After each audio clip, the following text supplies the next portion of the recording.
Hey everybody, welcome back to the Conservation Conversation. I'm your host, Eric Crown. In case you don't already know that, most people here know, but if you don't, welcome to the podcast.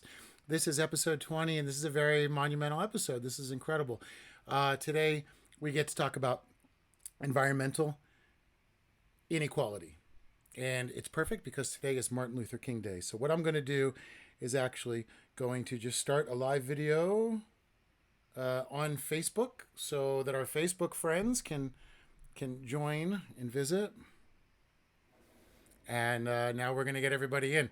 Now, if you're watching on YouTube, that's fantastic because YouTube is the station where you're going to find the most amount of the videos that I do, and you're going to see the edited pieces, the images, all of the additional bits that we need. So anyway, welcome everybody. Hey Molly, how are you?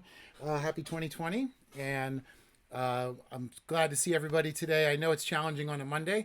So we're here on, hey, what's up, Vic? I see you are here in YouTube. So everybody, please join me on YouTube or join me here on Facebook. Today we're going to talk about environmental inequality and some of the rules and regulations that play a part in that, and how these environments work, and how these environmental laws work, and what's coming up next. So I'm very excited for this show today. I'm going to go ahead and start the opening. If you're on YouTube, you're going to watch the opening. If you're on Facebook, you're going to see me look zoned out for a second while I'm starting it up. So hey, Carrie, Molly, Andrea, Carrie, nice to see you on here. All water warriors here on the show watching. And I'm going to go ahead and start it. So, one second. Hello, my Facebook friend.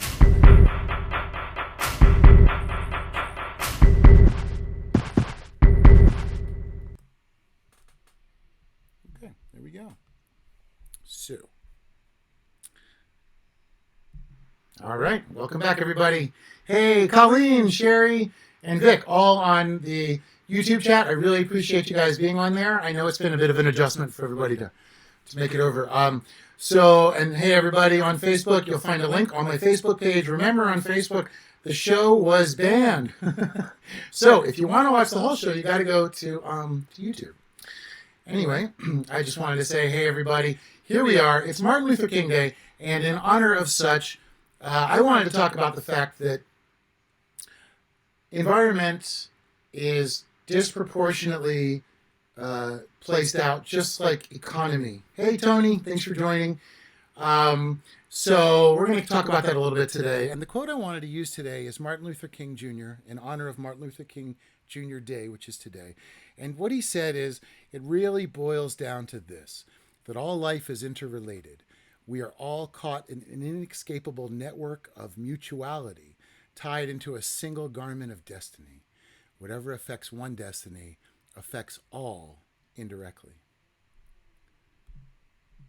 So, I think that there is really something to be learned from that. We have to remember that everything is interconnected.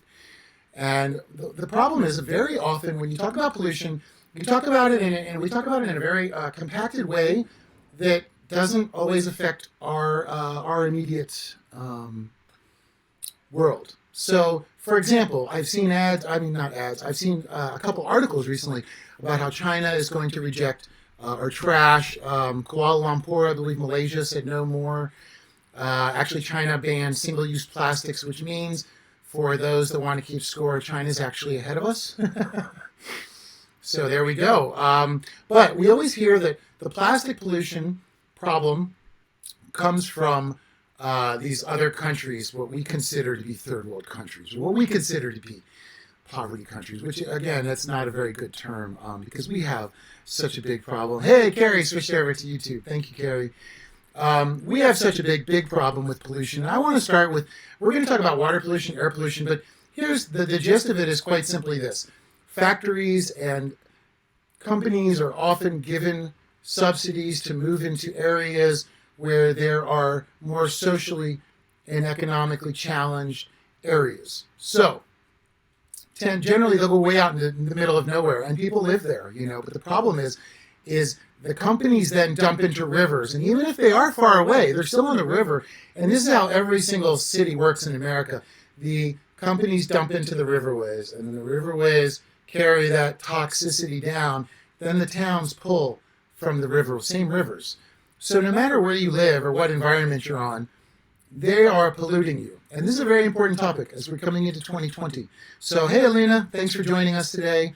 If you're on Facebook and you're just joining us, in case you don't know, the conservation conversation was banned on YouTube, so I can only do these live versions. But if you look on my page, you will find a link, or if you go to the conservation conversation page, you'll find a link to hit us up on the YouTube channel. And if you go to the YouTube channel, click subscribe and add in your comments so we can join you into the show. Colleen says, clean air and clean water are worth more than any corporate profits. I absolutely 100% agree. I think you said it perfectly. And that's what we're talking about here. Companies are profiting off of our illnesses, and I'm not talking about the health industry. A lot of people like to look at the health industry. We're only zoomed into topics. Let's just widen out our lens for a second and realize that they are dumping all of their contaminants into our waterways. And if you're like me and you have an unexplainable cancer, or you have a cancer that people don't know how to diagnose, they're going to say it's genetic, but in fact, it comes from the environment. And right now, you just have to look at how many hybrid cancers are in existence. How many people you know that say, I have a cancer, but ... and it doesn't really fit in any pre-understood categories from the 50s. So, yes, Andrea is 100% right. Exactly like our body. Water is for Earth what blood is for the body. Exactly. And Andrea, that's a great point, because the rivers become the veins of the body of the land that surrounds it. And it's very important whatever goes through those veins is going to end up eventually in our bodies, as we have seen. And Colleen, if there is any way to, hey, Michelle, thanks for joining. And Dawn, hey, Dawn, I'm glad to see you on here.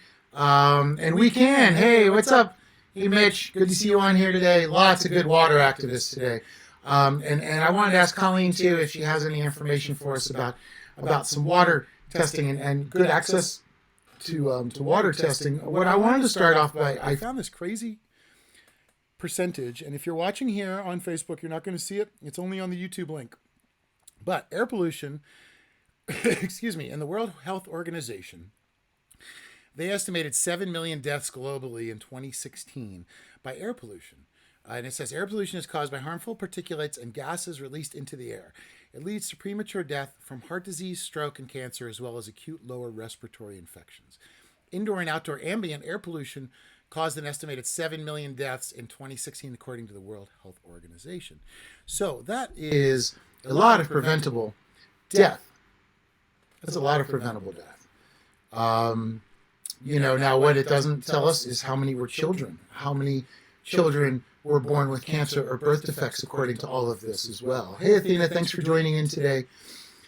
Today we are talking about the distribution of pollution, and it's very disproportionately given to either remote, rural areas or lower income areas within cities, which doesn't matter because all the city waterways are shared. Now, there's a great movement, and I see Sherry's here. Sherry, if you want to pop up a link for us, there's a fantastic movement now for the environment to try to get rights. And I'm hoping that I can have Carl Diegert and Sherry on to talk to me in an upcoming podcast about this movement, because I think it's one of the most interesting and innovative things that I've seen happening in environmentalism. So over 80% of the pollution is basically dumped into lower economic communities. There is a place in the Mississippi River, the vein of American history, the vein of American folklore, the vein of American industry. It's one of the biggest shipping lanes. By the way, the Ohio River that bleeds down into the Mississippi is the dirtiest river in America. Anyway, excluding that, the Ohio River is the dirtiest river in America, the most amount of pollution. It bleeds into the Mississippi, and between, let me get this right, between Baton Rouge and between New Orleans, there's a 100-mile stretch called Cancer Alley, where over 100, I believe 100 or 200 companies have factories. These companies include DuPont, 3M, most of the oil, gas refineries, all of these companies, and they all dump either in Mosaic, no Friends of Florida, as everyone from Florida here knows. And actually, Mosaic's in Cancer Alley. Mosaic had a leak in Cancer Alley.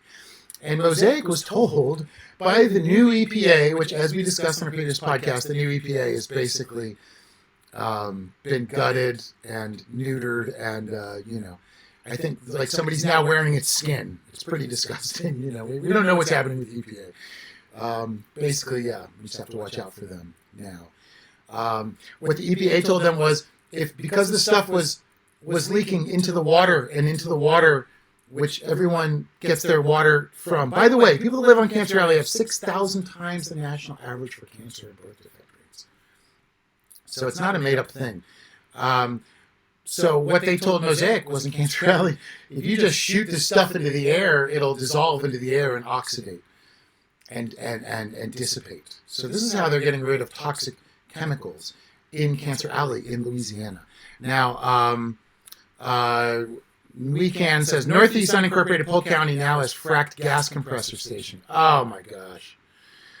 Releases happening often. That is terrible. As we all know, fracking is another one of the aspects that is gone out of control. And it's another thing where they are taking this fracked air and they're mining for this in what people would consider ghetto communities. I don't like to use that term. I would say maybe economically challenged. But I don't believe in the word ghetto. I think that that's actually something that we need to change over from. We have to remember that it's not like we live in this nice place and there's a ghetto over there and those people have this problem. If we go back to what Dr. King said, we are all interrelated. And we have to remember that how we treat the environment is how we treat ourselves in whole and personally. If we let these companies continue to pollute the rivers, we will all die.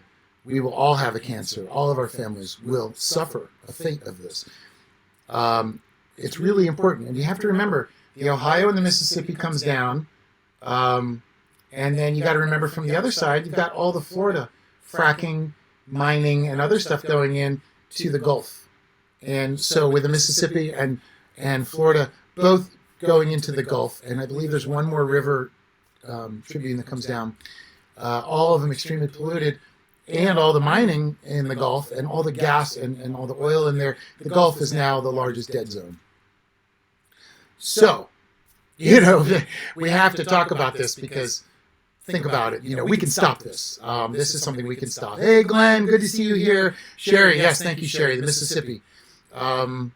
We were just talking about the Mississippi and how the Mississippi goes in. And after it goes through Cancer Alley, which is what the term has been called by the EPA, Cancer Alley, then it bleeds into the Gulf. So if you're eating seafood from the Gulf, I would highly recommend that, and people are probably going to be mad that I say this, but I would recommend that you find your source, or be careful. I mean, you don't want to eat imported stuff either. This is another issue we have. We have collapsing fisheries. We talked about that in another podcast. And that's creating economic inequality as well. Now, the reason I bring this up, and Carrie says money takers. Yes, Carrie, exactly. These guys are just giving out permits, taking money, and the problem is the profit of these companies are coming on the health of our children and our children's children. If we allow people to continue popping radiation into our waterways, we have to understand that it has a half-life of 1,400 years, 14,000 years. Somebody correct me, please. And we have to remember that it's not going away anytime soon. So we can't continue to somehow justify poisoning our nature that is going to, the only thing that we have as people, quite honestly. If we kill all these animals and all these fisheries continue to collapse, the only thing we do have is nature. And we can't poison the only thing that we have, our water. If our water is all poisoned, what are we going to do? Nestle cannot take radiation out of water. There are more important chemicals being thrown in to this water that cannot be removed. There's a tremendously wonderful movement right now to remove PFAS, and unfortunately, it's about to be vetoed out. We're going to talk about some other things that are changing. So, let's see. Sherry says, Mitch and I saw horrific things in Fort Meade last week. Oh, geez. Talk about corruption. Pipes leaking into Peace River and its tributaries. The Fort Meade Mosaic mine is beyond belief in the poisoning. Oh, Sherry, I know the Fort Meade mine is, from what I understand, one of the worst violators And it's sad because the company points to that mine as one of the prime examples of how they do a great job. So the problem is that the companies are never going to regulate themselves. And we have to get away from this concept when it comes to extraction sector. The extraction sector, which is where most of these factories work, most of these things happen. By the way, DuPont also has a thing in Cancer Alley in Mississippi, and there's a couple really good videos. If you just Google Cancer Alley, you guys' mind will be blown. Mosaic and Monsanto, the two biggest environmental polluters that I'm aware of. And Carrie's absolutely right. You can't drink money. And, you know, that's the thing, guys. When our water goes, just imagine if we're able to stop climate change. And imagine if we're able to stop all these other atrocities that are happening. If we continue to let these companies poison our water, and there's no way to pull radiation out of our water, then we are going to be drinking a recycled and enclosed, encapsulated waters over the next thousands and thousands of years that are going to give us new diseases, new chronic illnesses, and new birth defects. This is what really upsets me, is it's the children that pay the price. We've talked about this before. I personally am fighting a cancer that is incurable, and actually they can't even 100% figure out what is going on with me. So I'm currently undergoing some radiation treatments, and I think sorry, just got a quick notification there. Hey Camille, thanks for joining us today. I received cancer from an environmental thing. Now I know that because I worked in studios, and all the studios I worked in said, warning, being in this building has chemicals known to cause cancer to the state of California. But I looked it up, and the regulation is that the building companies are allowed to not pay the expensive cost of redoing all of their asbestos if they put this stupid sign up. So there we are. That goes back to best management practices and self-regulation. Don't let anyone fool you. Mosaic, Monsanto, they're not putting things into place for your health. And I think we all know that. We don't really need to be reminded of that, but unfortunately we are, as we're watching. And you know what, Sherry? I agree. It's absurd and criminal. And the biggest problem, we talked about this with the cancer of the body politic, is that in general, a lot of the politicians that are way up, it takes a lot of money to buy them if you can buy them. I don't know. Some may have integrity. Who am I to judge? But the politicians that are lower than the state level are very easy to bribe. And we see that everywhere. We see that in county commissioner meetings. Again, everybody, I love to go to, I'm going to put this up here, opensecrets.org is my favorite website to go to. Go to that website. You can look up your local politician and see who has given them money and see what happens. Because whoever they have paid, they are going to need to pay that back at some point through one thing or another. So, what I wanted to say is not only is environmental inequality so bad, it became a national issue, and it became a presidential decree in 1994. And if you are on Facebook, you can't see this. It's on my YouTube page. But in 1994, February 11th, so we actually have a date coming up, the president signed the federal action to address environmental justice in minority populations and low-income populations. The president had to sign something in order to curb this unequal, disproportionate distribution of toxic chemicals to what people would call the poor, what I would call low-income population, which in America is kind of the majority of us now. Lots happened. For my friends that aren't in the States, it's not what you think. The middle class has pretty much disappeared, and most of us are in a feast or famine situation. Which means that, a bunch of us that may have been in the middle before that didn't pay attention to things like this presidential decree. So what happened with this presidential decree is they created the Environmental Justice Group, which is a section inside of the EPA. And recently, when the budget cuts went in and the $30 million was cut out from the EPA budget, the Environmental Justice Agency was one of the agencies that was shut down. Now, even before that happened, there were ways that government, corporation, paid lobbyists worked their way in and actually had them change the law the law removing, I think it was something like they removed race and from when they go out and collect what's happening in there. And what they found out was that by removing that, they removed the need to report income and the need to report the neighborhood median income. And by doing that, it actually freed up a lot of the companies and a lot of our regulatory agencies that should have been on the ball, but have let us be poisoned, like the EPA. Let it all go through. Andreas says, low-income population has less money and power, so no voice for them. It's exactly true. They can pretty much go and do it. And let's see. Carrie, liars and leakers. Carrie, I like that. That actually would be a good T-shirt. Liars and leakers. Weekend says they are not required to follow the BMPs. You know what? Thank you for that correction. That is a good point. The BMPs are not even mandatory, nor are they enforced.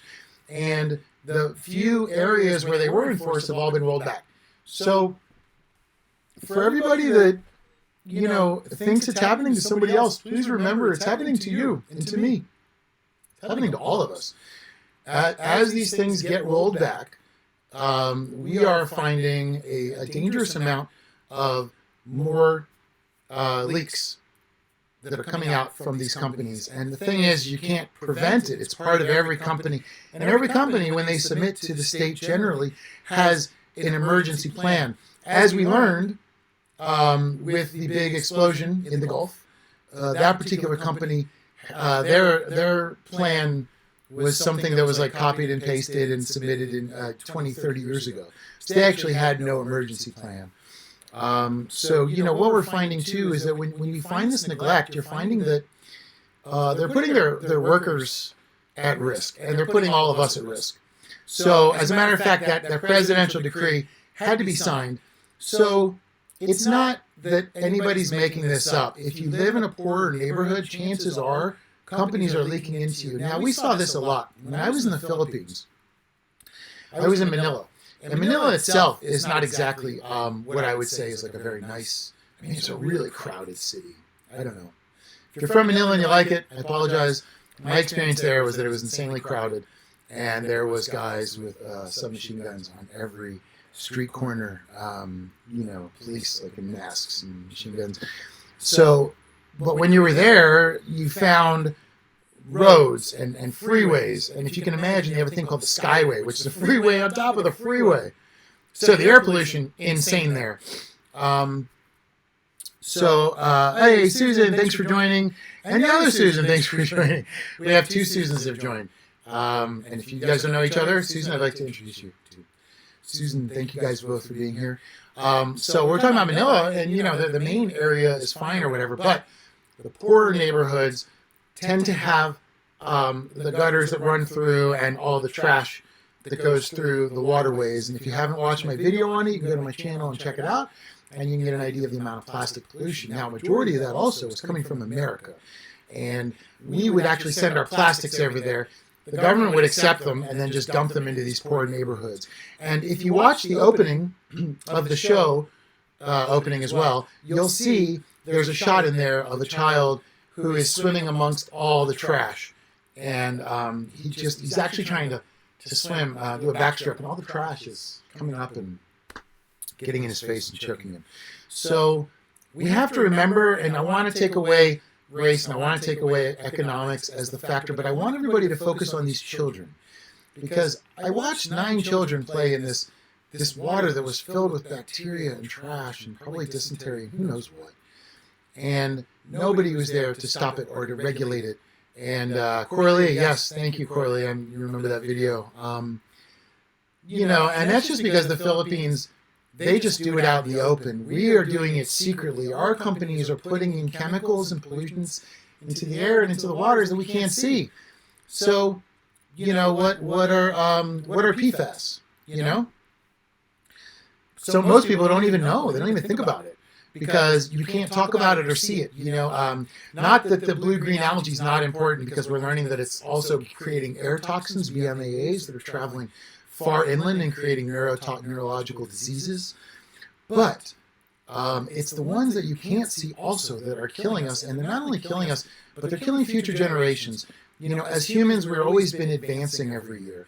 And we seem to have hit this weird stasis where we've let companies advance, but we are putting so much stuff in our water and our chemicals that we are going to probably take a step back. I don't see the population increasing.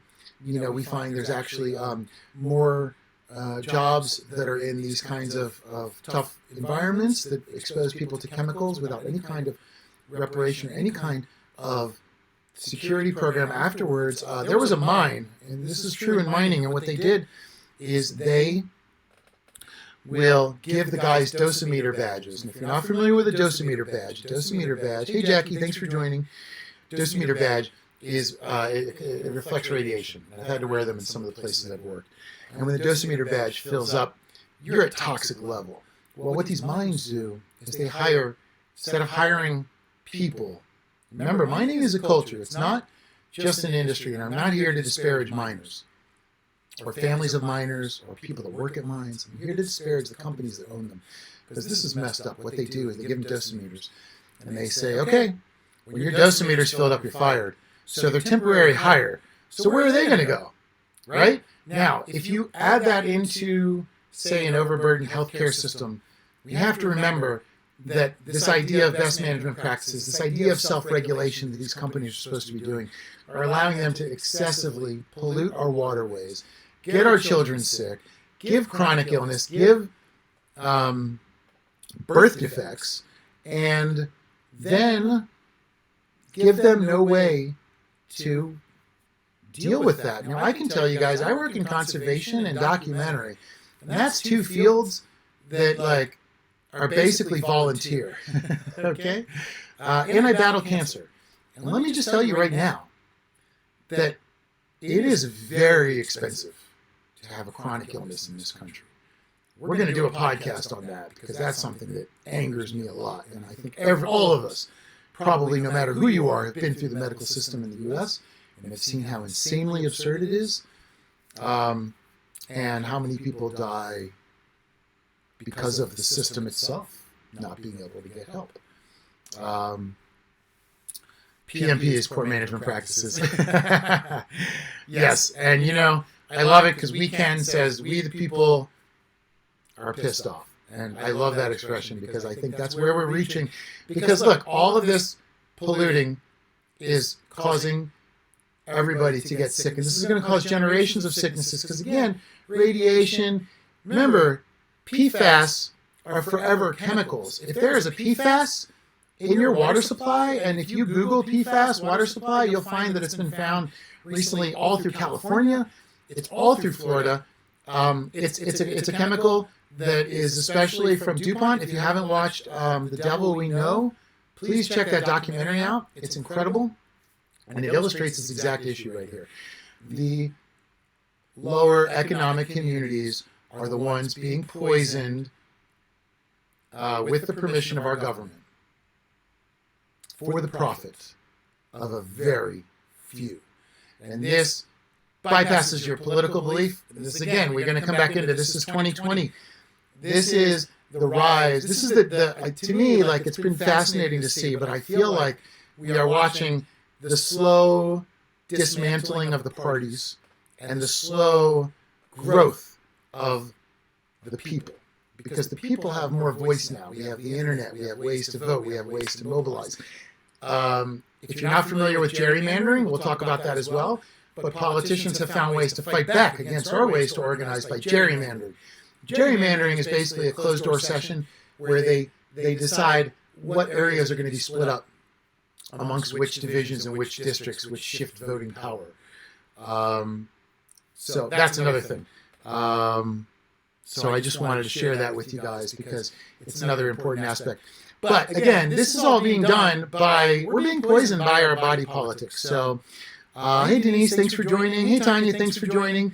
And hey Tanya, where in the world are you these days? I know Tanya has been doing some traveling and starting to shoot videos at sanctuaries and conservation places around the world. So always like to keep up with her. And Camilla says, because the toxins cause delayed reactions in terms of neurological disorder. Good point, Camilla. And this is another thing, too. If you are getting sick, most of the time the doctors are not going to point to environmental aspects. Again, my doctors have never, they've always taken it as a genetic issue. So here we are 15 years later, and my tumors are still growing. They still don't know what it is, and, you know, where we started. Only I've had 9 surgeries. I'm about to have the 10th, and been on radiation and chemo and all that good stuff. So, you know, you got to think about how this trade-off goes. So there are actually amazing resources. Now, Aaron Brockovich has done an amazing job of testing tap waters. And again, I want to just go back to the MLK thing, because we are all tied together, and we have to remember this. And you know what? I never do this, but on this particular one, let's just put this quote up again real fast. It bears repeating. And if you're watching me on Facebook, you can't see the quote. It's on my YouTube channel. Martin Luther King says, it really boils down to this, that all life is interrelated. We are all caught in an inescapable network of mutuality, tied into a single garment of destiny. Whatever affects one destiny affects all indirectly. And that's what we're talking about here. The motion that we all put into motion affects all of us. And what we do today affects tomorrow. We talk about this a lot.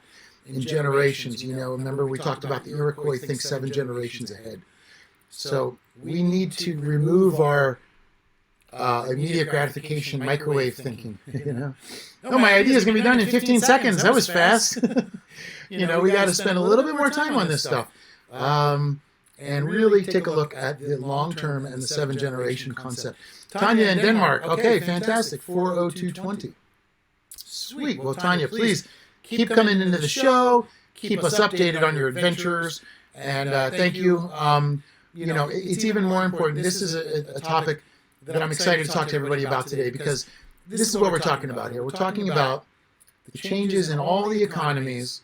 And guys, we have been sold out by everybody. The EPA has gutted the Environmental Justice Agency, okay, which was signed in by the president in 1994, which was meant to stop companies from polluting in poorer neighborhoods. Quite simply put, the poorer neighborhoods have lost all of their protections against companies polluting their toxic chemicals into their waterways. But as we know, to be short-sighted would be to say that, because we know that, for example, these 100 miles of Cancer Alley, that all these companies are doing, where there's 6,000 times the cancer and child deformity rate, all that bleeds into the Gulf. And you know, the Mississippi goes a long way past that area. So people are drawing their public water off there. So there's a bunch of municipalities that have dirty water and don't even know that. You know, this is the real trick of it. You talk about Flint, people are like, yeah, it happened in Flint. Flint politicians probably were at fault. Let's get them. No, it's worse than that, guys. It's another example of companies selling out our politicians. You know, that was simply how contracts were overlooked, and there was a lot of money made, and the guys in Flint, some of them at least held responsibility, yet there was no federal responsibility held. What was that all about? By the way, if you're concerned about your water, and you're concerned, and you think to yourself, it's okay, because even if the EPA lets me down, the federal government must have some kind of something in place, right? I hate to be the bearer of bad news, but I do need to inform you that the Clean Water Act has been repealed and is under judicial review. So at the moment, there are no real water, there are no standards in our country at the moment. Standards have been decreased, and our water standards have disappeared. And nobody is doing anything about it on a political level. So go to opensecrets.org, see where your local politicians are. Together, we can all put pressure on them to make a change. Remember, this is our drinking water. Even if it's somebody far away and their water's getting poisoned, it's happening in your town too. And you just don't know it. You know, it's invisible. It's happening in all of our towns. It's how every town in America is designed. The factories always are put on near some kind of a waterway for their pollution disbursement. They're allowed to draw water, use their water in the process, and then put the water back into your rivers and your drinking waters. They're allowed to do this, and it's generally done by a permit. A great example is, once again, the Mosaic company down in Florida. They are allowed to take, and somebody correct me if I'm wrong, I believe it's 9 or 11 million gallons a day from just one of the pump factories. Pull all that water out of the nature water, run it through their process to where it accumulates uranium and radon to unhealthy levels, and then they just are allowed to just spit it back into the river.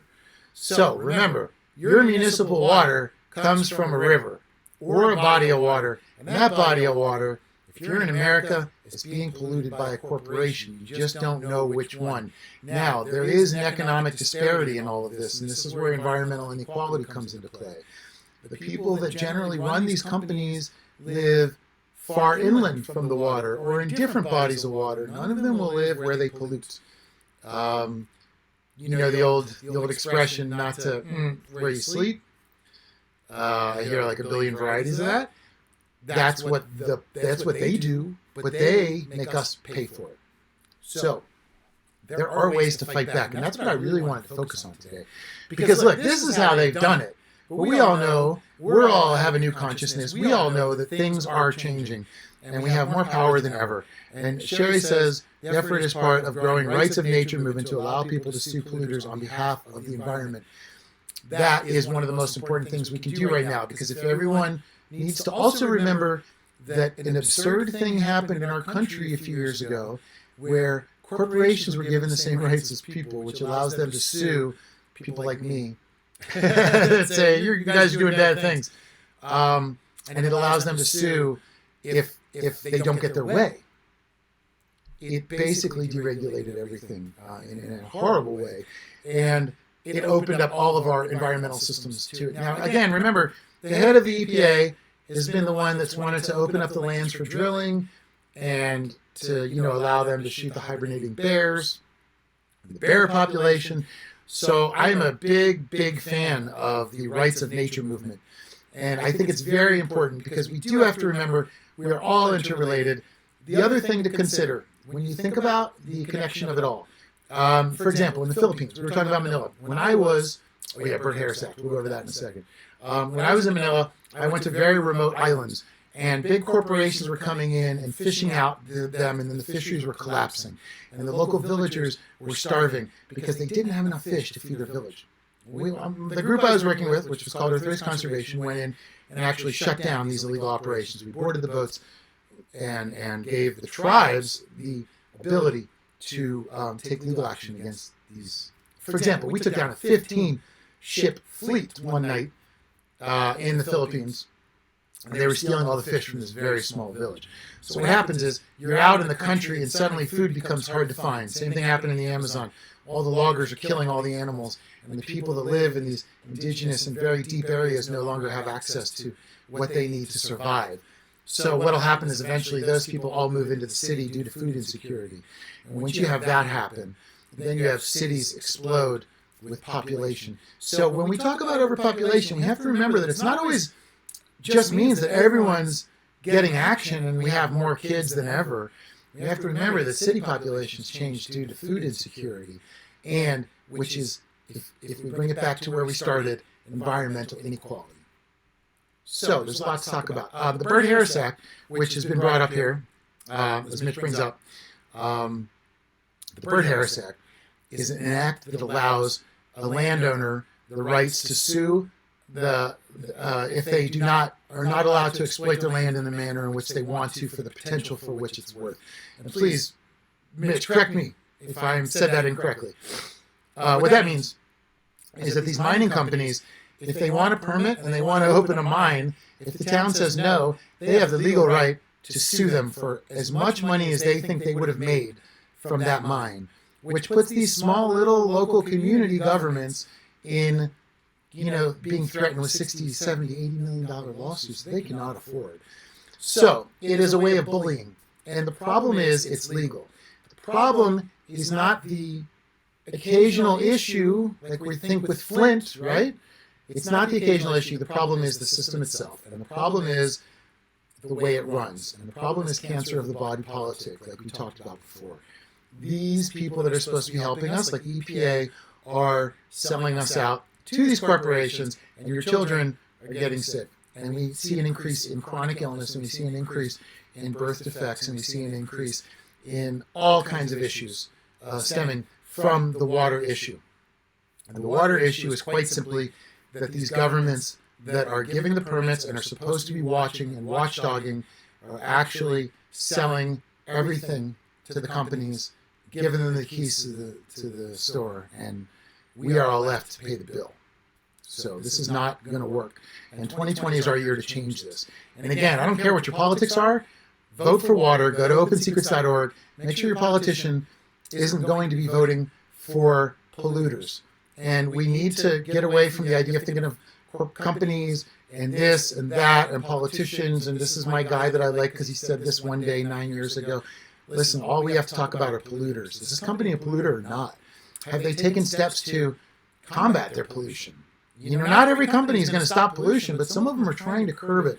And as much as I wish there were no pollution, as long as I wish there were none and there was no pollution, I am still very happy when a company tries to take steps to rectify it and work forward and toward a resolution that works for us as the people that have to live in their pollution, and them as the people that need to do what their job is, which is just to make a profit for their shareholders. Again, remember, that's all the company's job is, make a profit for the shareholders. So if your health doesn't have to do with that, your health isn't part of the equation, which means that DuPont doesn't care if you're healthy or not. They will pump all their chemicals into the water and continue to give us chronic illnesses, cancers, and other toxins in our bodies. And it's a nonstop. Now, Sherry brings up another one. Preemptive laws are trying to stop Florida. Ben Albritton is somebody, and again, correct me if I'm wrong, guys, but Ben Albritton is somebody who's trying to create this preemptive law in Florida which says that local groups are not allowed to ask for changes on a local level. And I believe they're trying to get this passed on a state level, guys. So the idea is to stop allowing protesting. For example, it's the ag-gag law all over again. We all remember the ag-gag law, right? The ag-gag law states that if you show a company or an agricultural company or agricultural farming industry in a negative way, they can sue you for harm, which is really absurd to me, okay? Because if you think about it, what that would be me having a camera. So I'm not inventing images in the camera, I'm showing the truth. And if the truth is so horrible that they want to outlaw me showing it, shouldn't we be outlawing whatever that truth is that we're exposing? So why have us environmentalists become the number one priority in the Department of Justice this year? It's absurd. And it's all to allow these companies to continue to profit unfettered. Absolutely unfettered. Remember, Clean Water Act has been repealed, and you have zero protections for your water coming out of your tap. Yeah, and Sherry says, yes, the bill's moving quickly through Senate. Jeez. Well, we're going to keep our eyes open on that bill, because that bill, what happened? I always say this, guys, what happens in Florida happens around the states and around the world, because Florida has some of the most active environmentalists that I've seen and activists that I've seen. And they're out there trying to stop this bill right now. And this guy's just ramming it through. Now, Ben Albritton has a bit of a shady past to himself. And just to kind of throw it out there, his brother is on the county commissioners for Hardy County, which has the Fort Meade mine and is trying to expand its Ona mine, I believe, or it got the right, no, sorry, Ona might be Manatee. I'm a little out of my element on that, but the point is, this guy that's doing this, his brother is in a mining town's county commission in Hardy County, where the activists have been very active to fight against it. So instead of stopping it on a local level, because eventually when people learn that they're poisoning their children, they're going to want it to stop. Nobody is going to say, bring the next mine in. I don't care about my kids. I don't care about the kids. You know, no one's going to really do that. So instead, they're just going to stop it on a state level. Which brings me to my last point today, everybody. Why do we need to focus so much on being preventative? Now, Ben Albritton is trying to stop us from having a voice. Ag law is trying to stop us from having a voice. We need to stop the companies from being allowed to stop us from having a voice. So we need to pull it back a step further, and we need to rein them in. They're currently, through our lobbying system, in control of everything. And I'm not even exaggerating. If you're not familiar with it, Google ALEC, ALEC, and understand how lobbyists write laws, pass laws, and promote laws. It's not a conspiracy theory. It really happens. So what I'm saying is we have to remember that it's all inclusive. All of this comes back to, Sherry says, the thing is the people in Hardy County who are being affected cannot afford to fight, and many are too sick to fight. Sherry, that's a great point. And this is a big problem. This is why they often choose towns that they don't think will have the ability to fight back. But I will say, Sherry, Hardy County, I have spoken to some of the most amazing activists. And no matter what, to me, a lot of it really has been kind of a shining example of how to fight back. And it's an uphill battle, but they fight and they fight. And Hardy County it's interesting because it really is one of the most corrupt county commissioning seats I've seen, maybe aside from what I saw happen in DeSoto County recently, but also has some of the strongest activists. So at task, but if the state gets this through, man, this is going to be a problem. And you're right. Rights are continually being taken, and we need to fight for our rights. But our main right that I want to focus on is our health, our right to clean water, our right to clean air. It's a basic right. It's a right nobody thought about 300 years ago or wrote about 300 years ago because we didn't need to demand it. Now we are. And now we do. And, like I always say, if I can just stop one kid from having to go through what I'm going through right now with cancer, then that's fine. We need to stop being so concerned with what's convenient for us right now. And we need to think 7 generations ahead, and we need to continue to fight for the next generation. Okay. So my plea is to think about environmental inequality, to think about the fact that we are allowing these companies to give the poorer communities all of their trash, whether it's over in Indonesia or in Malaysia where they just said no, or China where they finally said no, or it's right here in America on the Mississippi River in New Orleans. You say New Orleans, Mississippi, everyone will talk about Mardi Gras. Nobody's going to talk about 6,000 times the cancer rate due to pollution. But guess what? We are now. So I'm going to put a couple links behind, guys. We're almost out of time here today. I'm going to put a few links down below where you can check your local water quality and see how it lived up. And if you're in California, the water they just tested is extremely dangerous and cancer causing. So please don't be fooled, and don't think that it's just happening in Flint, or it's just happening in Florida, or it's just happening in China, or it's happening everywhere. And you know what, Carrie, you're absolutely right. Low-hanging fruit is what everybody goes for because it's the badge, but what we need is we're going to refocus it this year. One of our goals here at the Conservation Conversation and through other media and some documentaries I'm working on is let's take it up a notch. Let's talk about these companies that have been allowed to stay invisible and influence our lives and destroy our lives without any form of repercussion. They've been allowed for way too long to get away with this. And I think that we are all at a point where we have said no more. I personally am going to speak up, and I feel like we have a great group behind us. And again, go back to Florida, some of the most amazing groups of water activism that I've seen, fighting for clean air and water against a litany of issues, including possibly being silenced. Remember, guys, Florida is the place where they passed the no more stopping plastic. they stopped an anti-pollution law before it was created. So Florida is very ahead of the game as far as allowing companies to run rampant and destroy the lives of their citizens. And you know what? You're absolutely right, Mitch. All the water is connected. Everybody remember it's our vein. And the thing about it is we have to remember that we are its heartbeat. All right? We're its heartbeat, and we're also its body. And these cancers, like these companies that are coming in and doing this to us, are not. We are the heartbeat and we are the body. There are veins. We need to take them back. And I'm really happy you guys all joined me today. I'm going to go ahead and hop out of here. I am going to put some additional links in. If you have any other links, please add them in. Next week is going to be a very fun show. I'm excited. And I can't wait to catch up with everybody again.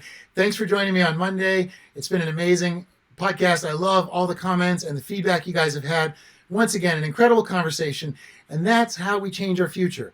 You know, what we have to do is remove that old thing to say that you don't talk about politics, money, or religion. What we need to do is talk about whatever we got to talk about our environment, because it's ours and it's ours. And as I always say, it's our world. Let's talk about it. So thanks for joining, everybody.